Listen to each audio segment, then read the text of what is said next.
इसमें पूर्वांचल में कड़ाके की ठंड पड़ रही। हाड़ कपा देने वाली ठंड और बर्फीली हवा लोगों का जीना मुहाल कर दिया है। वहीं देवरिया जनपद के समाज सेवी प्रेम कुशवाहा के द्वारा हजारों कंबल गरीबों में वितरण किया गया। आप तस्वीरों के माध्यम से देख सकते हैं कि इन गरीबों के लिए मसीहा बने प्रेम कुशवाहा ने ठंड में ठिठुर रहे लोगों के लिए कंबल वितरण किए। वहीं मुख्य अतिथि के रूप में पहुंचे आईएफएस अधिकारी अनिल तिवारी ने कहा कि यह सराहनीय कार्य है, जहां देवरिया जनपद में तमाम लोग ठंड से ठिठुर रहे हैं। वहीं उनके लिए प्रेम कुशवाहा ने एक अच्छी पहल की है। और वहीं प्रेम कुशवाहा का कहना है कि हम हर वर्ष ठंड के समय लोगों की मदद करते हैं और कुछ ऐसे भी लोग होते हैं जो काफ़ी उनकी हालात दयनीय होती है, उनकी हर संभव मदद की जाती है। वहीं तस्वीरों के माध्यम से देख सकते हैं कि माँ उर्मिला देवी महिला महाविद्यालय में प्रेम कुशवाहा अपने माताजी उर्मिला देवी के हाथों से गरीबों में कंबल वितरण कर रहे हैं।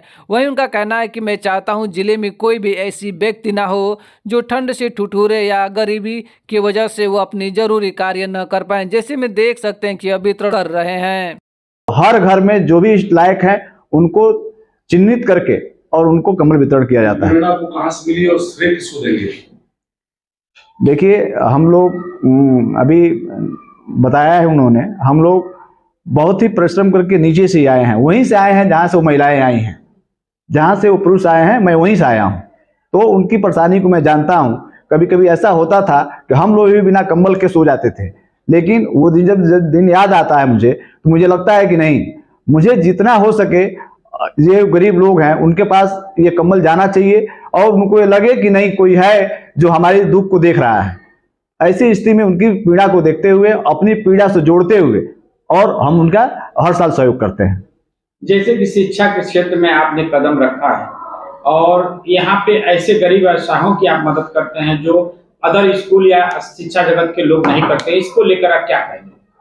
देखिए, 2014 में ये विद्यालय हम लोग डाले यहाँ। 2014 में जब स्कूल खुला तो शिक्षा का ऐसा माहौल था यहाँ कि जैसे लगता था कि ये स्कूल हम लोग यहाँ चला नहीं पाएंगे। गार्जियन आते थे तो ये कहते थे कि हमको अपनी बेटी की शादी करनी है, हमको बीए का एक सर्टिफिकेट दिलवा दीजिए, आगे हमारी बेटी की शादी हो जाए।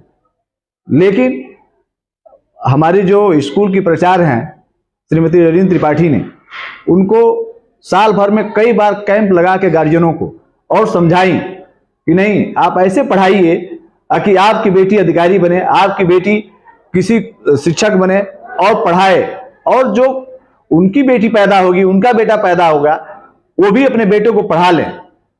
इस शिक्षा की तरफ इन्होंने बहुत ही मेहनत किया। आज वही गार्जियन सबसे पहले अपनी बेटियों को तैयार करके स्कूल छोड़ते हैं और स्कूल भेजते हैं और कहते हैं कि नहीं, हम अपनी बेटी को पढ़ाएंगे। इसी क्रम में स्कूल से तमाम बच्चियों ने सरकारी सर्विस में और प्राइवेट सेक्टरों में गई हैं, जो आज खुद को गौरवान्वित होता है सोच कर मुझे कि वही वो बच्चियां हैं, वही वो गार्जियन हैं जिनके शिक्षा का इतना अभाव था। आज वही लोग ले बच्चों को छोड़ रहे हैं और ये विद्यालय रोज प्रतिदिन, दिन प्रतिदिन उन बच्चियों को आगे बढ़ाने के लिए निरंतर सेवा दे रहा है। आईएफएस में है और यहाँ पे लेकर महिला डिग्री कॉलेज है, इसको लेकर क्या यहाँ योगदान आपका सहयोग रहेगा स्कूल के प्रति और इस क्षेत्र के प्रति? जैसा कि मैंने अभी थोड़ी देर पहले कहा,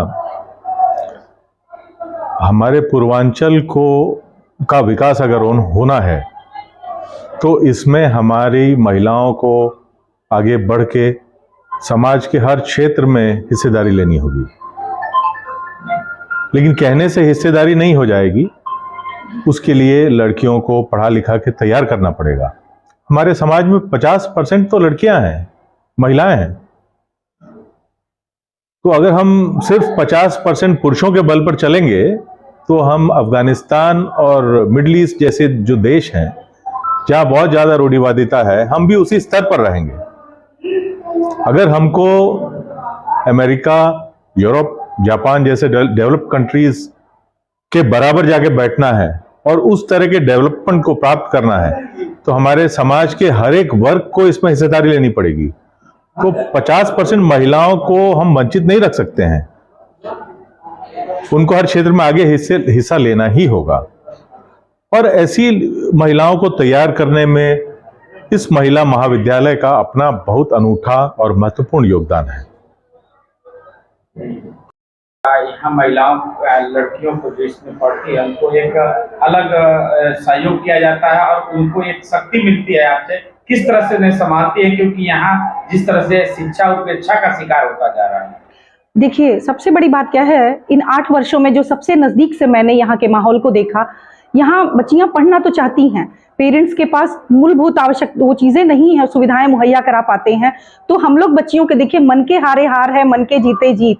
इस बात को लेके मैं सदैव कहती हूँ कि कभी भी सुविधाएं जो हैं वो किसी के रास्ते में रोड़ा नहीं बनती हैं, तो उनकी और आपको इस बात का सबसे बड़ा उदाहरण मैं दूं, आज हमारे यहाँ बहुत सारी बच्चियां ऐसी हैं जो पुलिस डिपार्टमेंट में इनकरेज करने के लिए, मैं ही सिर्फ नहीं, मेरे साथ जितनी भी महिला शिक्षिकाएं जुड़ी हुई हैं वो सब की सब इनके लिए मनोबल का काम करती हैं कि जो भी आवश्यकताएं आपकी नहीं पूरी हो रही हैं वो मूलभूत आवश्यकताएं हम आपकी पूरी कराएंगे, और किसी भी तरीके से आप पढ़िए, शिक्षा का अलग जगाइए। उसका सबसे बड़ा उदाहरण, अगर कभी आप ऐसे भी अगर हमारे विद्यालय में आए तो प्रतिदिन आपको यहाँ 250, 300, 400 बच्चियां आपको इस कैंपस में दिखेंगी, खेल खेलते हुए, विभिन्न प्रकार की निबंध प्रतियोगिताओं में, पेंटिंग में, विभिन्न प्रकार का। सबसे बड़ा क्या है, उनको हम आत्मनिर्भर बनाना चाहते हैं।